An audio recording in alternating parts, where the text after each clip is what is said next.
Por isso que a gente, irmãos, nós não conseguimos convencer ninguém. Quem convence as pessoas são o Espírito Santo. Ele é o Espírito da verdade. Então é o Espírito Santo que convence as pessoas. Eu gostaria de colocar na cabeça do meu marido, colocar na cabeça do meu primo, do meu irmão, da minha irmã, do meu tio, do meu pai. Para. Você fale. E ore. E deixe o Espírito Santo fazer o resto. A gente não consegue convencer. Não tem como. Não é papel nosso. Nosso papel é falar. E orar. E o Espírito Santo vai lá e convence. Outra coisa, quem ele quiser convencer. Porque se ele não quiser convencer, irmão, ele é Deus. Ele sabe, esse coração é tão ruim que eu não vou nem falar com esse coração aí. Mas se o Espírito Santo não quiser fazer, quem que sou eu? Quem somos nós? De vez em quando a gente acha que todo mundo vai receber, né? Mas, infelizmente, não é. Obrigado, irmão. Não é assim. Vamos lá, Tito capítulo 2, os versos, a partir do verso de número 1, nós vamos ler até o verso de número 5 hoje. Hoje eu quero continuar. Nós falamos o primeiro sermão que a gente fez, que tipo de mulheres a igreja deve ter, e agora eu quero falar a parte 2, que tipo de mulheres a igreja deve ter. Nós lemos até o verso 3, hoje nós vamos ler até o verso de número 5. Com ânimo, tá bom, gente? Amém? Com energia. Energia. Eu sei, você pode estar com preguiça, eu também estou. Mas energia, quando a gente chega aqui, louvado seja o nome do Senhor. Amém, queridos? Vamos lá? Tito, vamos lá, leiam a palavra de Deus. Vai, 1, 2, 3, 4, 5.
Amém?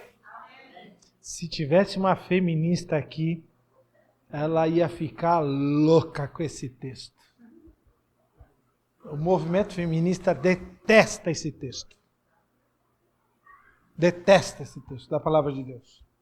Esse é um texto que causa celeuma nesse grupo aí. Vamos lá? A palavra de Deus. Então, a gente...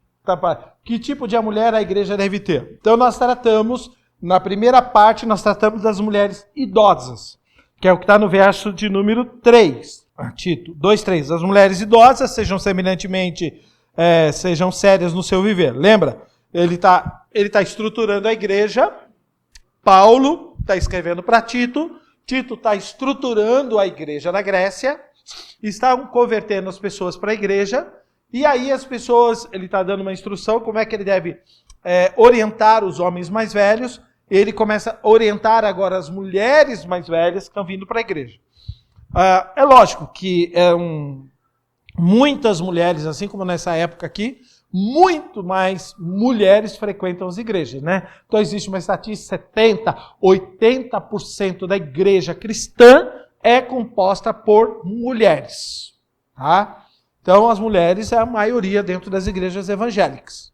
Tá? São as mais assíduas, né? As mulheres têm uma sensibilidade, parece que maior, para aceitarem a Jesus. Tá? A minha impressão, né? Por causa da grandiosidade de mulheres, do número de mulheres que tem numa igreja evangélica. Então, eu não sei se é por isso que ele vai ter um tratamento aqui maior para as mulheres, uma orientação maior para as mulheres do que para os homens. Mas ele começa trabalhando com os homens mais velhos e as mulheres mais velhas. Então ele está dizendo o seguinte, que os homens mais velhos e as mulheres mais velhas, elas são ensináveis. São ensináveis. Esse é um grande problema que nós temos hoje. é nós sermos ensináveis, é a gente de desarmar, é nós nos desarmarmos para sentarmos, para ouvirmos a palavra de Deus. A gente sofre isso aqui numa reunião de obreiro quando a gente vai lidar com homens. Gente, porque quando você está lendo o texto sagrado, os caras que estão sentados aí já estão fazendo sermão na cabeça. Eu falaria isso aqui, eu falaria isso aqui. E aí o que eu não enxergar, o cara fala, mas ele não enxergou. Mas eu enxerguei. Você está vendo como é que é? O grande problema é quando a gente senta para aprender, a gente tem que se desarmar e a gente tem que estar aberto. Aberto para o novo, aberto para uma novidade, aberto para algo que você talvez nunca viu. Tá certo? Não se fechar para alguma coisa que você não conhece. No primeiro momento, isso aí, Não! Ouça! E depois você retém o que é bem. Você vai pensar, você vai estudar, você vai refletir, você vai poder argumentar, você vai poder conversar com a pessoa que falou, que ensinou, aquilo que ela leu. Você vai poder ler, estudar, ver outros comentaristas, se está coerente aquilo que ele está dizendo dentro do texto. Mas se desarme para poder ouvir. Ouvir. Maravilha, gente? Tudo bem? É uma coisa que eu faço. Eu faço. Eu tenho isso comigo. De querer aprender todas as vezes que eu estou sentado com alguém.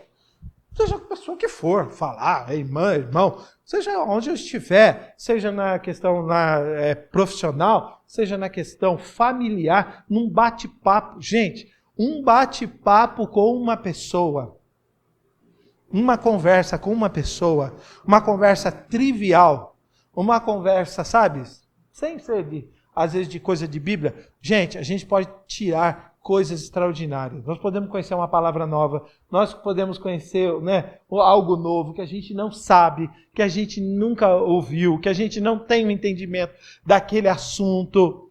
Gente, nós temos que aprender isso daqui na nossa vida. Aprender isso daqui na vida. Até nas nossas conversas, triviais, fúteis do dia a dia, aprendermos alguma coisa com as pessoas. Isso eu acho interessante na vida de um homem e na vida de uma mulher. Não perder as oportunidades de sempre estar aprendendo alguma coisa. Eu acho muito interessante, de vez em quando a gente está pregando aqui, Aí a Helena vai chegar lá na porta ali e vai me cumprimentar. O senhor viu isso aqui? O senhor pensou nisso aqui? Caramba, que legal. Aí eu falo assim, quando eu for pregar no outro lugar, eu vou pregar o que você me deu o toque ali. Eu acho muito legal isso daqui. Eu acho legal, porque às vezes eu não vi tudo, eu não enxerguei tudo, não foi revelado para mim. Tudo, eu não tinha esse entendimento, não enxergava por essa ótica, como ela enxergou o texto. Isso é ela e outros que fazem comigo, de vez em quando, fazem comigo ali na porta da igreja ali. Não é o lugar certo, mas fazem ali comigo na hora ali. Não é o lugar certo para fazer comigo, nem para falar comigo, nem para conversar comigo, e nem para tirar dúvida comigo ali na porta, que eu estou cumprimentando os irmãos, Não é, irmãos?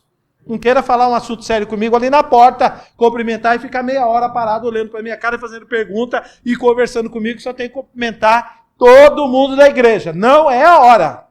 Conversa comigo outro dia. Tudo bem? Já fica a dica aqui para você, Tá bom? Você já se tocou. Vamos lá. Então, considerando o caráter de uma igreja saudável, o apóstolo Paulo, nesse capítulo, ele dá instruções à igreja sobre como ela deve se comportar. Ele dirige a instrução aos mais velhos, às mulheres mais velhas, às mulheres mais jovens, aos homens mais jovens, selecionando todas as categorias da igreja e dando basicamente uma instrução direta e específica para eles. Então ele vai dar uma instrução para todos os grupos que existem dentro da igreja. Isso é muito crucial para a vida da igreja, não apenas para o seu próprio bem-estar interno, mas por causa do seu testemunho externo. Não só para nós convivermos bem aqui, como comunidade, como irmãos, para que haja um crescimento sadio, mas como a gente se relacionar também e se comportar lá fora, na nossa vida social. No trabalho, junto da nossa família, na nossa vizinhança, em todos os aspectos da nossa vida social lá fora. Então ele está dando instrução para essas pessoas. Olha só, no verso de número 5, veja o que ele fala aqui, ó. A serem moderadas, castas, ó, boas donas de casa, essa instrução que ele está dando, ó, a fim de que a palavra de Deus não seja blasfemada. Olha lá, desculpa, obrigado aí. Assim que a palavra de Deus não seja difamada, não seja blasfemada. As pessoas não falem mal da palavra de Deus. As pessoas não falem mal, tá vendo? Ele está dando instruções para as pessoas, ele está dando orientação para esses grupos, para que a palavra de Deus não seja difamada, ou difamada na versão atualizada, a atualizada está difamada, né? Na corrigida está blasfemada, desonrada. Desonrada. Tá? E aqui nessa versão corrigida está blasfemada. Olha só. Olha o verso de número 8. Ele tá, na orientação que ele está dando, a instrução para esses grupos. Linguagem sã, irrepreensível, para que o adversário se envergonhe. Verso 8, põe para mim. Linguagem sadia e irrepreensível, para que o adversário seja envergonhado. Que a gente tenha uma mudança de vida, comportamento diferente, uma linguagem sadia, irrepreensível, para quê? Para que o adversário seja envergonhado. Que a palavra de Deus não seja blasfemada, não seja difamada. A gente recebe instrução para que o adversário seja envergonhado. E olha o verso 10 agora. Vamos para o 10. 3 coisas ele está falando. Por que eu estou dando instrução, Tito, para você falar para os grupos da igreja? Para que a palavra de Deus não seja difamada, para que o adversário seja envergonhado. Não furtem, pelo contrário, deem prova de toda fidelidade, a fim de ornarem em todas as coisas, para que nós possamos adornar a doutrina de Deus, nosso Salvador, em todos os aspectos, não defraudando, para que em tudo seja ornamento da doutrina de Deus, nosso Salvador, para que seja embelezado. Para que é um ornamento? Para dar beleza. Para que haja uma beleza no Evangelho, para que haja uma beleza na doutrina de Deus. Então, tem uma finalidade a instrução. Tem uma finalidade, e ele está orientando Tito a instruir os grupos da igreja. Para que a palavra de Deus não seja difamada, para que o adversário seja envergonhado, e para que a doutrina de Deus, nosso Salvador, olha lá, para ornarem, a fim de ornarem todas as coisas. Que beleza a gente dá um testemunho aí fora, irmãos, de Deus, e às vezes até da própria igreja. Todo mundo fala bem da igreja. Dá o crente daquela igreja lá. Ih, você é daquela igreja? Só o sangue do Cordeiro, hein? Só o sangue do Cordeiro. Pois não, Sérgio? Sadia, uma linguagem sadia. Não fala, a linguagem sã que fala é uma linguagem sadia. A gente não fala palavrão, a gente não é grosseiro, a gente não é ofensivo, né? A gente não usa isso, a gente fala a palavra de Deus, a gente fala coisas que edificam, a gente não fala coisas que, diminuem as pessoas, a gente não tem confusão, N coisas. Daqui a pouco eu já falei isso aqui, mas eu vou voltar a falar sobre esse assunto aí. Mas são coisas assim. A gente só fala coisas que edificam as pessoas, que não derrubam as pessoas. Tudo bem, gente? Maravilha. Porque a palavra sã, ela significa na questão de sadio. Ele está falando da questão médica. Se você é uma pessoa sadia, você tem uma alma sadia, você tem um corpo sadio, você tem uma vida sadia, você só pode fazer o quê, irmão? Refletir isso daqui, irmão. Vida para as pessoas. Agora, se você é uma pessoa doente, na sua alma, no seu físico, no seu emocional, o que você vai refletir para as outras pessoas? Né? Você vai doença para as pessoas. Você não é uma pessoa sadia. Você não é uma pessoa agradável. Já imaginou? Nossa, pessoa desagradável. É horrível você estar com uma pessoa desagradável. Meu Deus, Deus me livre disso. de ser uma pessoa desagradável. Eu quero ser uma pessoa agradável. A pior coisa é ser um inútil. Eu coloquei isso na apostila. Eu vou dar aula agora de liderança. E eu coloquei isso daqui. Deus me livre de ser uma pessoa inútil no mundo. Inútil. Não sirvo para nada. Eu não. Eu quero ser uma pessoa útil. Útil para as pessoas. Útil para o reino de Deus. Útil para a igreja. Útil para as vidas. Útil para a minha família. Útil na sociedade que eu vivo. Útil. Inútil. Deus me livre disso, de ser uma pessoa inútil. Foi John Wesley que disse isso. Eu coloquei na apostila, quando vocês vão receber lá na frente, quando eu estava fazendo, eu coloquei essa frase do John Wesley. E graças a Deus, quando você se sente útil, você se sente bem. Você, irmão, cheio de energia, emoção, é coisa de doido. Não dá para falar isso aqui não para vocês. Vamos lá. Então nós queremos que a palavra de Deus, seja honrada, queremos que os oponentes do cristianismo sejam silenciados e queremos que Deus, nosso Salvador, seja adornado. Aleluia! Esse é o desejo de Paulo para Tito, para que Tito ensinasse esses grupos na igreja. E esse é o nosso objetivo aqui, do Espírito Santo, para com a minha vida e para fazer. Irmãos, para fazer isso temos que nos comportar de maneira piedosa, servindo a Deus, tá certo? Uma vida pia, uma vida de serviço a Deus, devotado a Deus, a sua palavra, ok? Ao seu reino, a todas as coisas que concernente ao mundo de Deus. Isso significa que os homens mais velhos devem se comportar de uma certa maneira, as mulheres mais velhas de uma certa maneira, as mulheres mais jovens de uma certa maneira, e os homens mais jovens também de uma certa maneira. Qual maneira, pastor? Da maneira como está escrito na palavra de Deus. O padrão de conduta da minha vida e da sua vida não é o mundo que vai ditar, é a palavra de Deus que vai ditar o padrão para a minha vida e para a sua vida. Então, é o seguinte, não é o que você acha e não é o que eu acho, é o que a Bíblia diz. Se a Bíblia é a palavra de Deus, ela é a verdade, e se você tem ela como verdade, deixe ela orientar e mudar a sua vida, e orientar e nortear a sua vida.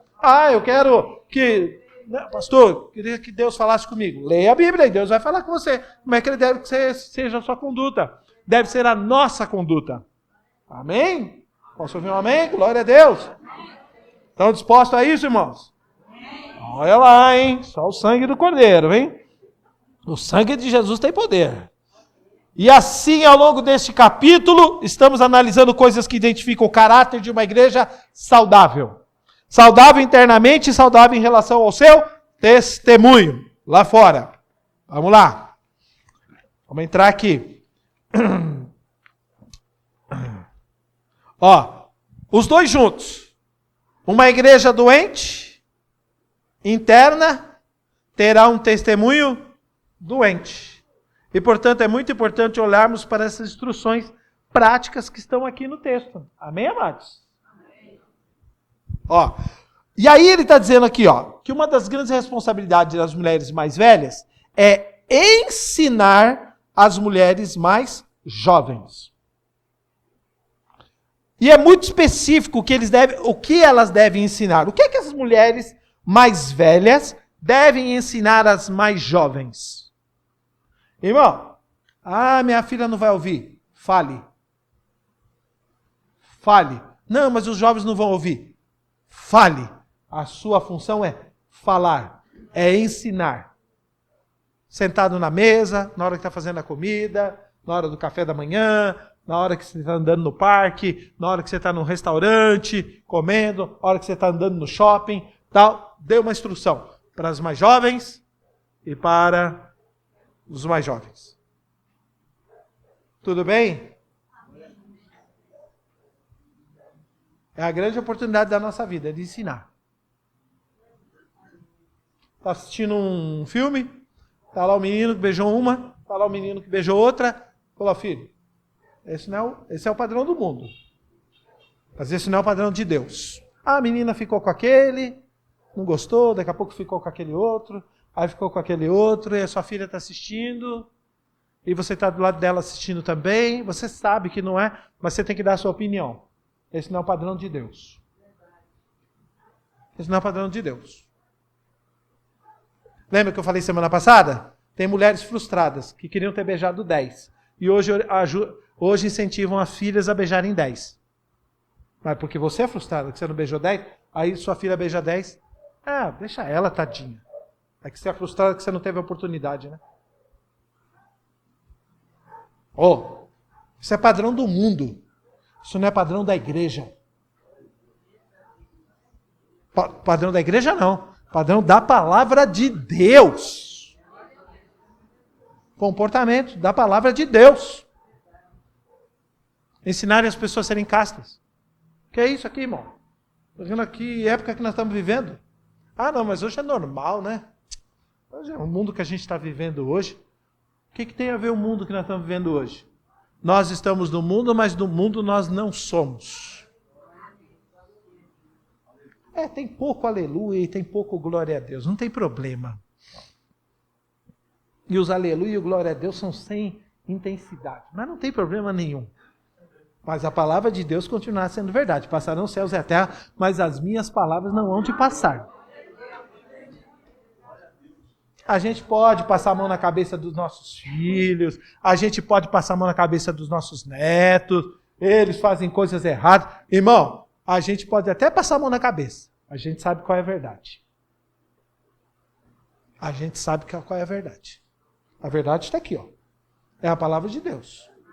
Ai, tadinho, nós estamos vivendo uma fase que a gente não pode criticar. E não pode criticar, irmão. Você não precisa criticar, só fala a palavra de Deus. Deixa eu... foi Deus que falou, não fui eu? Fique bravo com Deus. Fique com o bico com Deus. Foi Deus que falou. Na sua palavra. Não, mas aqui quem manda sou eu. Irmão, isso é conversa fiada. O menino era cleptomaníaco. Roubava. Ele roubava as coisas. E o pai corrigindo ele, e nada. Um dia, ele está dentro de casa, o pai leu Êxodo capítulo número 20. Os 10 mandamentos. Não roubarás. Quando o menino viu que estava escrito, ele começou a chorar. Mas Robson, o pai dele brigou com ele a vida inteira. E não teve jeito do menino aceitar. Mas quando ele ouviu que estava escrito na palavra de Deus, por isso que a palavra de Deus, ela é operante. Ela opera. Nós falamos as coisas. Nós às vezes queremos corrigir os nossos filhos. Mas cite a palavra, porque a palavra de Deus, ela é operante. O Espírito Santo pega a palavra e vai lá no coração da pessoa. A gente não conhece nem Provérbios para a gente falar para os nossos filhos. Falar com as pessoas. Provérbios é um dos livros menos lidos, mas é um livro de sabedoria. Que tem um monte de texto de sabedoria que a gente deveria citar para as pessoas. Mas a gente não cita Provérbios. Está aí. Esse é um deles. Tá certo? E a gente não fala, mas a gente quer falar os nossos achismos. Ai, que Deus não gosta. Ai, filhinho, não faz isso. Que Deus está vendo. Primeiro que ele já está ficando com bronca de Deus. Porque você já está falando, ai, Deus castiga. Que Deus castiga, irmão? Que Deus é esse? Ele já está ficando com bronca de Deus. Eu não quero um Deus que castiga. Porque a gente sabe que Deus, de vez em quando, corrige a gente, não corrige? Ele corrige quem ele ama, não corrige? Mas você precisa falar? Você precisa pintar essa imagem? Você precisa pintar essa imagem? Rapaz, os camaradas vêm e falam mal de você para mim. Eu não te conheço, Robson. Mas qual é a imagem que eu tenho? Caramba, Robson é ruim, hein? Mas me falaram de você. Falaram para mim de você. Falaram para mim que você é ruim, que não dá para conviver com ele. Aí eu peguei bronca. O dia que eu conheci o Robson, cara chato, não quero nem conversar com ele. O cara é ruim? Me falaram que ele é ruim. Se nós fazemos isso com os seres humanos, Como é que a gente não faz isso com Deus que a gente não vê? Fazem isso com o Robson. Eu peguei o Robson, viu, Robson? Eu aprendi na vida que eu é que faço as opiniões das pessoas. Vocês falam tanto para mim de tanta gente, mas quem tem a opinião sou eu que faço a opinião das pessoas. É a mesma coisa a meu respeito. Não fique às vezes com a opinião das pessoas a meu respeito. Você tire a sua conclusão na sua vida a meu respeito. O pastor é assim, o pastor é assim. Olha, vamos falar coisa boa e vamos falar coisa ruim. Eu não estou... Não, tire você a conclusão a meu respeito. Amém? Maravilha? Quer me conhecer? Me chama para tomar um café na padaria. Bate papo comigo. Anda comigo. Aí você vai me conhecer. Não adianta você falar que você não conhece. Você me conhece, você não anda comigo. Como é que você me conhece? Também que eu sou um livro aberto, né? Mas tem coisas que... Como é que você vai conhecer na brincadeira? Na brincadeira que você vai conhecer quando a gente estiver num kart, quando a gente estiver num shopping comendo, quando a gente estiver andando, quando a gente estiver tomando um café, se divertindo, brincando. Aí você vai me conhecer. Se eu sou assim ou se eu não sou. Uma coisa é eu falar, outra coisa é você me conhecer. Pessoalmente. Maravilha? Isso é com as pessoas também, com o seu irmão que está aí do seu lado. Isso é com essa vidinha que está aí do seu lado aí. Esse companheiro que está sentado na sua fileira hoje aí. É a mesma coisa. Não tire conclusões apressadas da vida de ninguém. Sente com ele, sente com ela, tome um café com ele, tome um chá com ela, você vai conhecer essa pessoa aí. Amém? Vamos lá. Então, uma das responsabilidades mais é ensinar as mais jovens. Ensinar o quê? Aí ele fala aqui no verso 4 e 5. Mestras do bem, verso 3, o verso 4 e 5. Vamos lá, verso 3, só para você entender o pensamento aqui. Tito 2, 3. Vamos para a tela? Vamos para a tela. Quantas mulheres idosas, semelhantemente que sejam sérias em seu proceder, não caluniadoras, não escravizadas a muito vinho, sejam o quê? Mestras do bem. O que a gente deve ensinar? Vamos para o 4 e o 5. O que vocês devem ensinar? A fim de instruírem, mestras, as jovens recém-casadas a amarem ao marido. Como alguém que teve problema nessa área vai ensinar as mais jovens. Não é difícil? É difícil, né? Gente, isso aqui é demais. Mas a gente tem um exemplo na Bíblia, né, de mulheres mais velhas que amaram a sua vida, amaram os maridos, viveram a vida felizes, passaram por cima de um monte de problema, ensinaram as outras a amarem os seus maridos. Amarem o marido e a seus filhos. Continuou, 5. A serem sensatas. Depois nós vamos estudar uma por um, tá? Honestas, boas donas de casa, bondosas. Nossa, boa dona de casa. O mundo hoje, a mulher não foi feita para viver de casa, escravizada pelo marido, bondosa, sujeitas ao... Misericórdia, aqui é pior então. Sujeitas ao marido. Não, o sangue de Jesus tem poder. Paulo estava louco quando escreveu. Para que a palavra de Deus não seja. Então ele dá algumas condições. O que é que vocês devem ensinar? Vocês devem ensinar isso daqui. Então vamos lá. Vamos continuar aqui então. Então Deus projetou muito claramente a sua própria ordem para as condutas das moças, assim como ele fez para os rapazes e as pessoas mais velhas. Porque depois a gente vai ver, né? Os mais jovens aqui a gente vai encontrar, os jovens aqui embaixo.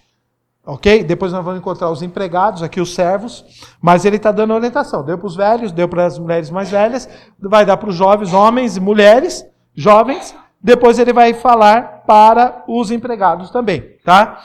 E aí, vamos tratar aqui, Mas Satanás tem atacado esse ensinamento violentamente. Por quê? Porque tudo que ele está ensinando aqui, então, existe um movimento hoje. Não é um movimento novo, tá certo?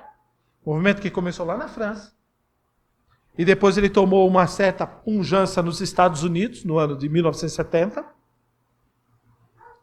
que foi para o mundo inteiro, que é o movimento feminista. O movimento feminista é um ataque à ordem divina. Tá? Então, eu não sei se eu vou conseguir falar hoje aqui sobre, lembra que eu falei semana passada? Meu corpo, minhas regras. Essa é uma bandeira do movimento feminista hoje. Você vai aí nos movimentos, nas ruas, você vai passeando, esse movimento que elas têm, você pode ver, elas estão lá no movimento da maconha, elas estão lá no movimento do LGBT, que vai ter agora, elas estão nesses grandes movimentos aí sociais, e estão com os cartazinhos delas lá. Ou elas estão com o peito de fora, ou elas estão, né, a liberalidade sexual, elas estão nuas, dependendo do país que elas estão, aqui no Brasil, elas só vão com o peito de fora, né? Mas lá, em certos países, elas vão nuas, porque é uma liberalidade sexual. Tá vendo? Desvirtuou o negócio. E é um ataque frontal à palavra de Deus. É isso que eu quero ter. Então, eu quero tirar um tempo aqui com vocês para falar sobre o movimento feminista. Então, vocês vão me desculpar, ele é cansativo o que eu vou falar para vocês. Eu vou tirar um pouquinho aqui da palavra de Deus, mas você vai ver o quanto é demoníaco isso daqui. Tudo bem, queridas? Maravilha? Então vamos pensar um pouquinho aqui. É algo em nossa cultura que está sendo atacado com mais violência do que qualquer outro papel. É o papel das jovens mulheres. Estamos vivendo exatamente isso agora. Não importa o que eu vou dizer para vocês, nos versículos 4 e 5, que é controverso para muitas, o simples fato da gente lê-lo já é controverso para esses grupos. Um dos movimentos mais devastadores, debilitantes e destrutivos do nosso movimento feminista. Ele está mudando, não apenas o mundo, mas infelizmente também mudando a igreja. Até a igreja está sendo afetada pelo movimento feminista. Até a igreja. Existem já grupos dentro das próprias igrejas. Tá? E como resultado, a palavra de Deus está sendo desonrada. Os adversários têm muito a dizer sobre nós. Nosso Salvador está sendo desonrado e envergonhado. Tá? Então vamos lá. O feminismo radical, ele fez uma lavagem cerebral em nossa cultura. Ele fez uma lavagem cerebral em nossa cultura na medida em que até a igreja ela foi vítima disso. Então isso aqui, ó, a gente vai encontrar isso daqui na novela que a gente assiste. Que a gente não, né? Que você assiste, que eu não assisto. Sangue de Jesus tem poder. Vou cantar de novo a musiquinha, hein? Sangue de Jesus tem poder, tem poder, tem poder. Meu Deus do céu. Eu já disse para vocês que eu não tenho nem canal aberto mais há mais de 5 anos na minha vida. Eu tenho já 36 anos já de casado. Eu não sei que minha mulher nunca foi assistir novela. Minhas filhas, então, por consequência, também nunca assistiram novela.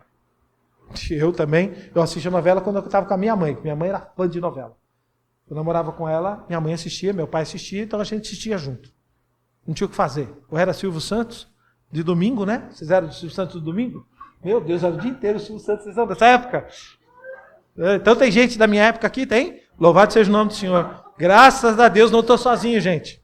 Na minha época. Se você está aí no vídeo também levanta a mão aí onde você está.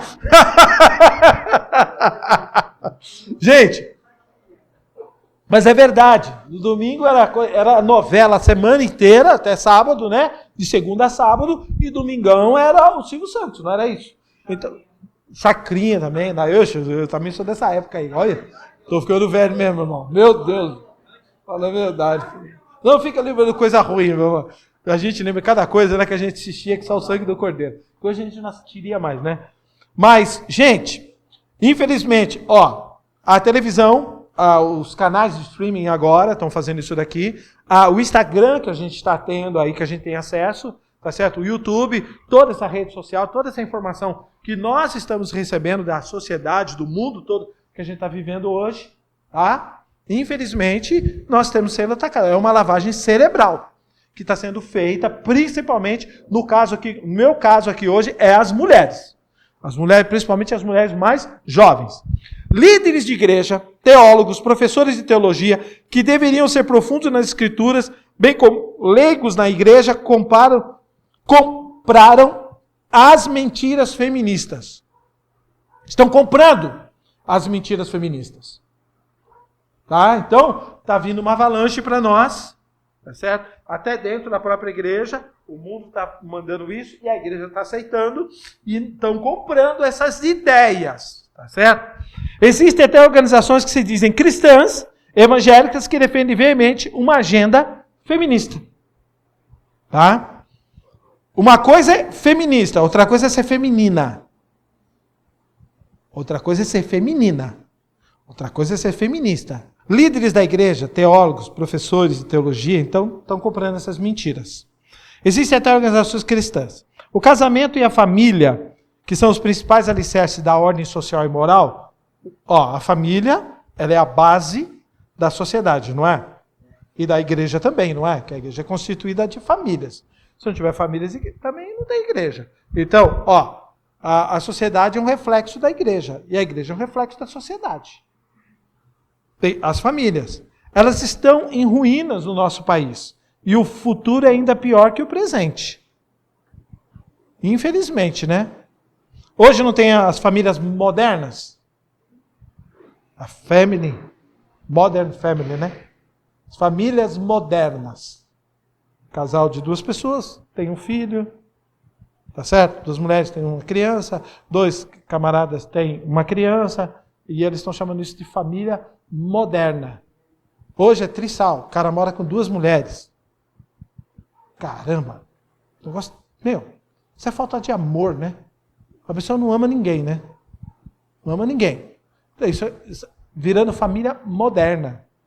Nós somos da família monogâmica. Homem e mulher. Acabou. É o que a palavra de Deus diz para nós. Né, irmãos? Amém? Se você gosta de outra coisa, isso aí é problema seu. Fico com a Bíblia.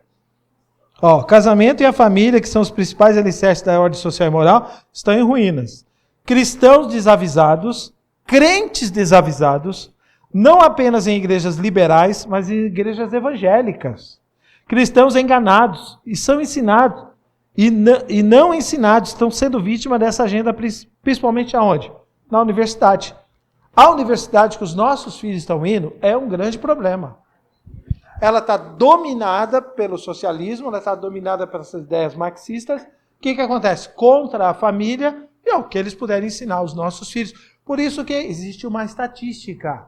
70% dos jovens cristãos que vão para a faculdade se desviam da fé. É uma estatística. 70%. Se não tiver um alicerce forte, se não tiver uma base forte, se não tiver uma estrutura forte, eles vão chegar lá na faculdade e eles vão sucumbir.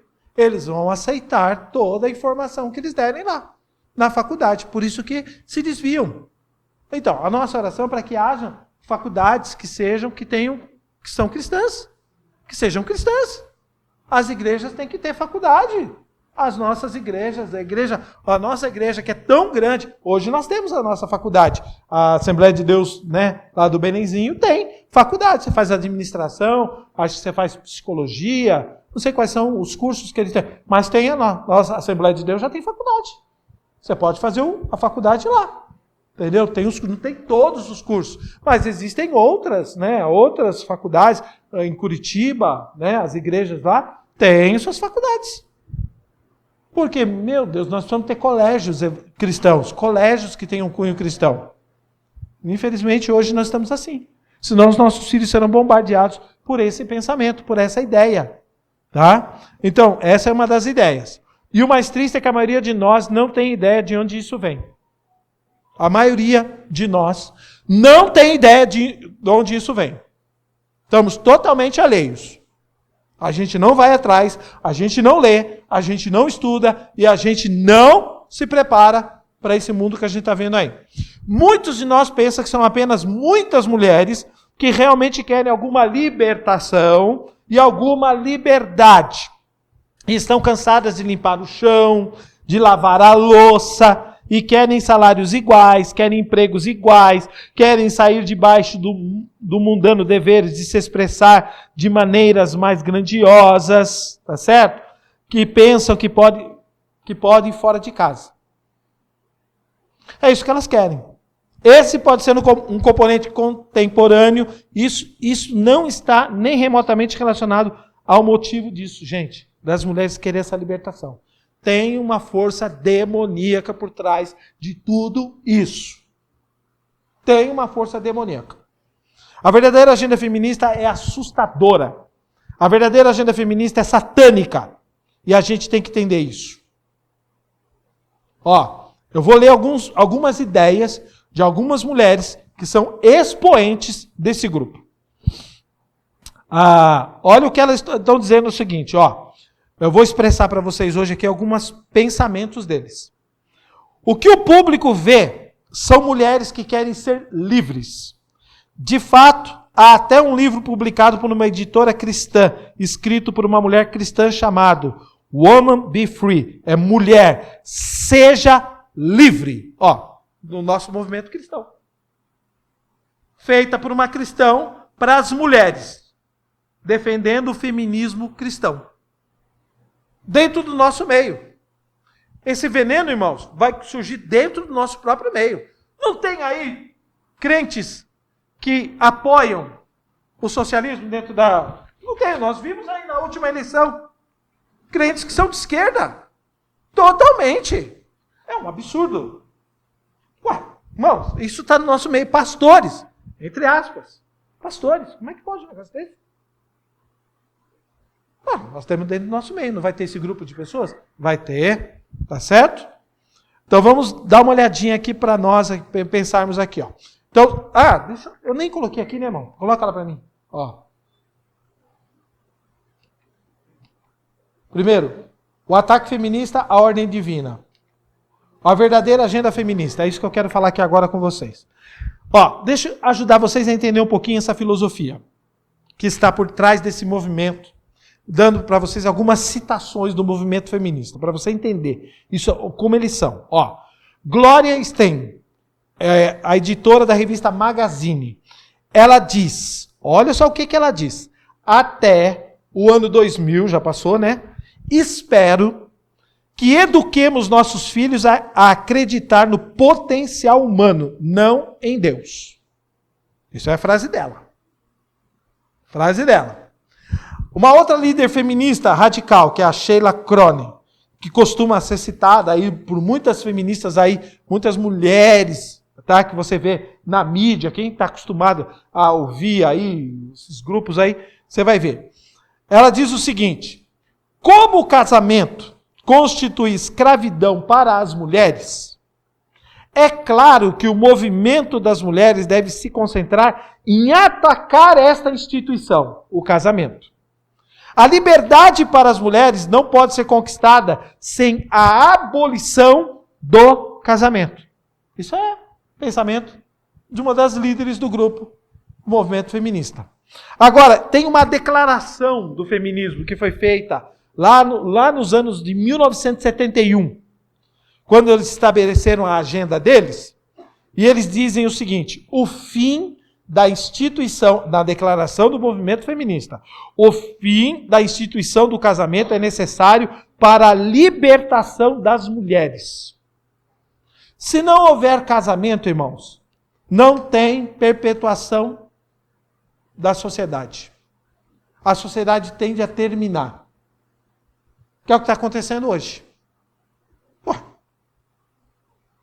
Se tiver casamento só de mulheres com mulheres, homens com homens, o que vai acontecer no futuro? Não tem filhos. Não tem futuro de nação. Eles querem o final do casamento. Gente, quem é que está lutando contra o casamento? É o diabo. É Satanás. Ele está por detrás de toda essa agenda.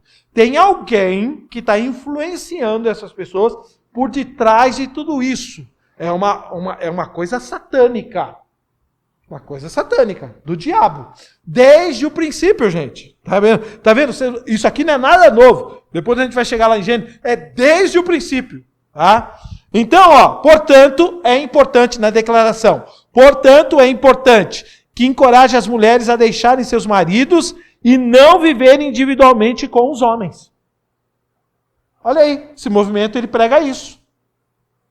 Aí você vai ver, irmão, a líder desses movimentos é cada baranga que nenhum homem quer.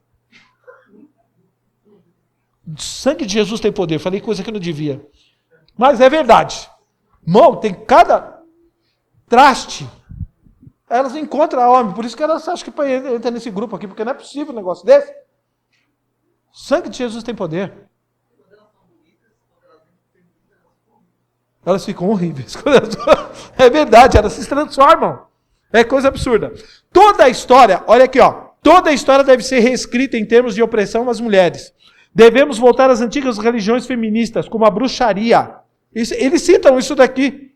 Olha, essa autora, ela está dizendo que a gente deve voltar às religiões femininas antigas, como a bruxaria. Eles citam isso. Isso é coisa demoníaca. Para vocês verem como é que é o pensamento deles. Uma outra. Anne Laurie Gayler, escrevendo em um artigo chamado Salvação Feminista, no Humanist, na revista Humanist de 1988, ela diz o seguinte: vamos esquecer o Jesus mítico, que é o mito, né? Que Jesus é um mito, ela fala, e procurar encorajamento, consolo e inspiração de mulheres reais. Esqueça Jesus. O que tem, ó? Ela está falando de mulheres, ela já colocou Jesus no meio. Esqueça ele. Vamos procurar inspiração em mulheres reais, não na pessoa de Jesus. Ó, 2000 anos de regime patriarcal sob a sombra da cruz deve ser suficiente para levar as mulheres à salvação do mundo pelas feministas. Então esqueça o cristianismo. Esqueça Jesus. Se tem uma pessoa que mais valorizou as mulheres, foi Jesus. No Evangelho de Lucas você vai encontrar isso. A valorização da mulher. Tanto é que quais são as primeiras pessoas que viram Jesus depois da ressurreição? Mulheres. Por que ele apareceu para as mulheres, irmão?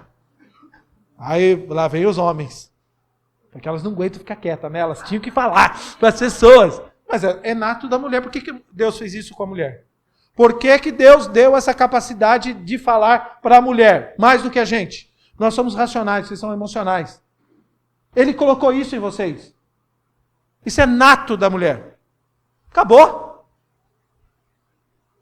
Nós vamos fazer o quê? Vamos falar com Deus? A gente brinca. A gente pode pilhar, pode tirar sarro. Mas isso é uma coisa natural das mulheres. Por que 80% da igreja, 70% da igreja é mulher? Porque a mulher tem a facilidade de comunicação. De falar com outra. Ó, você está vendo? O dom extraordinário que... Isso é um dom extraordinário que Deus deu para vocês. Uma coisa que não deu para a gente. A gente tem dificuldade. Pode ver, de falar, de relacionamento. O homem é assim mesmo. Essa frieza de um falar com o outro, de a gente conversar com o outro. Meu Deus, se abrir com o outro. É muito mais difícil para homem. A gente tem uma barreira. Coisa de homem. Faz parte da nossa natureza. Para a gente vencer isso aqui é uma luta desgraçada. E a gente sofre com isso. Vai fazer o quê? Deixa a gente sofrer. Nós vamos sofrer. O cara que não sabe falar, não consegue se abrir, não consegue conversar com ninguém, está perdido. Mas isso é nato de nós homens. Ó, a doutora Mary Jo Ben, feminista, professora assistente de educação de um colégio nos Estados Unidos, diretora associada do Centro Escolar de Pesquisa sobre Mulheres, escreve: para criar filhos com igualdade, devemos tirá-los das famílias e educá-los comunitariamente. Ó, o Estado é que tem que cuidar dos filhos, tem que educar os filhos, não são os pais. A Bíblia diz que são os pais que criam os filhos, que educam eles. O Estado está uma briga hoje aí. De vez em quando você vê umas brigas, umas leis que eles querem implantar, que é o Estado que tem que educar os nossos filhos. Os filhos, deixa a educação dos seus pais. Seus pais estão ensinando do jeito não. É o Estado que tem que determinar o que é que os seus filhos têm que aprender. Por isso que é da cartilha da escola. Por isso que a cartilha vem lá com orientação sexual. A cartilha já ensina desde criancinha, já desde pequenininho, está ensinando a beijar, está ensinando eles a usarem mesmo o banheiro. Tá, eles querem implantar isso daqui. Desde pequenininho. Já tem aula sexual, tem tantas coisas que a gente aberrações que a gente está vendo na internet. E hoje, graças a Deus, com o advento da internet, a gente toma conhecimento das arbitrariedades que os professores, que os educadores, eles estão fazendo com os nossos filhos. Uma lavagem cerebral nos nossos filhos nas escolas. Essa liberalidade. Ideologia de gênero. É o que? Tá aí essa briga da ideologia de gênero. E aí você vai e vota num cara, você vai votar num vereador agora, que ele apoia a ideologia de gênero, que o partido dele apoia. Você está errada. Você está errado. Depois não vai reclamar. Depois você não vai reclamar. Mas você votou num cara que apoia, e ele vai votar. Você votou num partido que apoia, ele vai votar. Por isso que nós somos contra. Você não está nem um pouco, você não ama nem o seu filho, seus filhos e nem os seus netos. Porque se você amasse os seus filhos e seus netos, você não votava, você sabia exercer seu voto. Por isso que é importante, nós que somos cristãos, sabemos em quem a gente vota. Sabemos em quem a gente coloca lá. A gente nunca precisou tanto, nós nunca precisamos tanto de sabermos exercer o nosso voto. E eu nunca vou me furtar de falar para vocês, de política. Nunca vou me furtar de falar para vocês. Eu vou apoiar um camarada aí. Ele é do partido do ex-presidente, do PL, o camarada é crente, conversei com ele, fui com ele conversar com ele, o cara é crente. É nosso, aqui da nossa região, aqui da Zona Norte. Betinho, está há anos na política aí. Entendeu? E é crente. Camarada, gente boa. Então, eu não vou escolher qualquer um para me apoiar. Tá certo, irmãos? Desde a última, eu estou apoiando. Apoiamos o Eduardo Tuma, que é presbítero do Bola de Neve. Vou apoiar esse camarada aqui agora. E vou fazer campanha para ele com vocês. Não, porque eu não aceito, não. Hoje eu não aceito mais, irmão. Hoje, pelo amor de Deus. Ah, não, não é cada um vota o que quiser, não, irmão. Hoje, muita gente enganada. Se você tem dúvidas, se você gosta de alguém, pergunte para mim. Não custa nada. Seja humilde, pergunte. Posso falar para você, gente boa se não é. Se o partido é bom, se o partido não é. Eu vou fazer isso aqui. E faço mesmo. E não tem problema nenhum. Amém, irmãos? Amém. Eu estou na função de orientar vocês. O pastor, se a minha função pastoral é orientar, eu vou orientar vocês nesse sentido. Tá, vamos lá. Pelo amor de Deus, irmão. O sangue de Jesus tem poder. A gente vai sofrer, irmão, nesse país aqui, irmão. A gente vai sofrer no futuro, irmãos. Nós já estamos padecendo, hein? Vocês estão indo no mercado, não vão? Nós estamos sofrendo, hein? Cada vez mais eu gasto mais e trago menos. Ó, e esse nome bem conhecido, Margaret Sanger, fundadora de um grupo aqui, escreveu num artigo assim, Mulheres da Nova Raça. Ela diz o seguinte: a coisa mais misericordiosa que uma família numerosa pode fazer a um de seus bebês masculinos, olha o que ela disse, é matá-lo. Ó, tá escrito aqui, num dos artigos dela aqui, ó, ela escreveu esse artigo, Woman in the New Race, Mulheres da Nova Raça. Uma família que tem diversos filhos. Se nascer um filho homem, o ideal seria matá-los. Olha a mentalidade dessas mulheres, aonde que chega, se elas não são demoníacas. Irmãos, você não sabe que por trás de todo esse movimento feminista há uma filosofia religiosa muito satânica. Isso é muito profundo nas pessoas que estão influenciando nossa cultura. Elas estão destruindo nossa cultura, elas estão ensinando todos os sentidos para a nossa juventude, e até os cristãos estão caindo sob o feitiço das feministas. A gente vê, irmãos, eu vejo isso aqui. Então, olha só, estou destruindo a nossa cultura. A Sheila Conning, novamente escrevendo na Organização Nacional de Homens, Woman Times, em janeiro de 1998, disse assim: o fato simples é que toda mulher deve estar disposta a ser reconhecida como lésbica para ser totalmente feminina. Finaliza a citação. Ó, toda mulher. Que diabo é esse? Agora, algumas pessoas podem pensar que isso é algo tipo fenômeno do século XX, né? Isso é algum tipo de coisa nova, ligada à democracia, ao igualitarismo. Não, isso é muito velho, irmão. Bem velho isso daqui. Isso não é nada novo, irmãos. Tá? Nada. É uma heresia antiga. Veio lá de trás. E aí eu vou trazer isso daqui para vocês, depois. Maravilha, irmãos?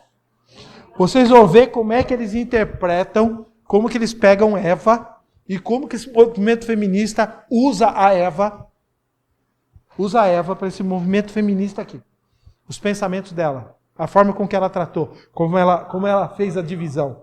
Gente, ela vai usar isso aqui. Semana que vem eu vou tratar. Eu vou entrar nesse terceiro, uma heresia antiga na semana que vem. Amém, queridos? Amém. Tudo bem? É para a gente pensar. Às vezes você pode ter um pensamento, você pode ler um artigo, você pode ler uma coisa. Mande para mim. Mande para mim. Mande para mim no WhatsApp, lá no particular. Ó, pastor, vi isso aqui, ó, essa ideia aqui, olha que pensamento demoníaco, olha que comportamento que não é legal. Mande para mim. Às vezes você vê um vídeo, você tem uma matéria, você leu num livro, lê alguma coisa, manda para mim. Ajuda a gente, me ajuda até a trazer aqui, até a elucidar aqui esse movimento feminista, e eu quero trabalhar isso com vocês. Antes da gente entrar, propriamente dito, no versículo bíblico. Eu tenho que mostrar isso aqui para vocês, porque é um negócio que está no mundo hoje aqui, irmãos. A mulherada é uma bênção de Deus. Ó, mulheres, tem um livro, eu não sei se eu tenho ele em casa, eu preciso ver se eu acho esse livro. Mulher, Arma Secreta de Deus. É um argentino que escreveu. Gente, se vocês puderem, comprem esses livros. Mulher, Arma Secreta de Deus. Gente, vocês são uma arma secreta de Deus. O último bastião da sociedade é a mulher. Se ele destruir a mulher, o diabo, irmãos, ele acaba com a sociedade, porque é da mulher que vem a vida. É da mulher, a mulher gera, a mulher traz vida para o mundo. Se ele destruir a mulher, se ele arrancar esse pensamento de reprodução, da mulher ter relacionamento e casarem, gente, ele acaba com uma sociedade. A mulher não tem mais, Por isso que a mulher é o último bastião da sociedade. Eu provo isso aqui lendo Romanos. E eu vou ler isso aqui semana que vem, Romanos. Me lembre de ler Romanos para vocês. E eu vou mostrar isso aqui para vocês. A mulher é o último bastião da sociedade. Se ele destruir vocês não foram uma coisa por acaso, não. Estava no projeto de Deus. E vocês não foram tiradas à parte do homem, vocês foram tiradas de dentro do homem. Uma ajudadora, uma auxiliadora, uma companheira para estar do lado. É que os homens hoje, infelizmente, mas os crentes não, né, irmão? Os crentes estão aprendendo a cuidar bem das mulheres, né? A valorizar as mulheres, né? Os crentes, em tese, teriam que fazer isso aqui, né? Valorizar, amar, cuidar bem, fazer o de melhor, morrer por ela, dar a vida por ela, protegê-la, dar a sua vida para ela. Esse que é o papel nosso. Mas, infelizmente, os homens não sabem o seu papel, né? Não sabem se posicionar. Infelizmente, nós não sabemos. A mulher tem que ser subjugada. A mulher é minha, eu sou dono dela. Quem falou que você é dono dela, rapaz? Não somos dono de ninguém. Deus colocou ela para a gente para ser ajudadora, para ser auxiliadora, é a nossa companheira. Meu Deus do céu. Amém, irmãos? Amém. Os homens não falaram amém, mas tudo bem, não tem problema não. Os homens vão ficar contra mim aí, mas eu vou arrumar confusão com a almarada, mas não tem problema. Importante, irmão, é a maioria. Eu alegrar a maioria, que a maioria é mulher, louvado seja o nome do Senhor. Amém, Deus abençoe vocês.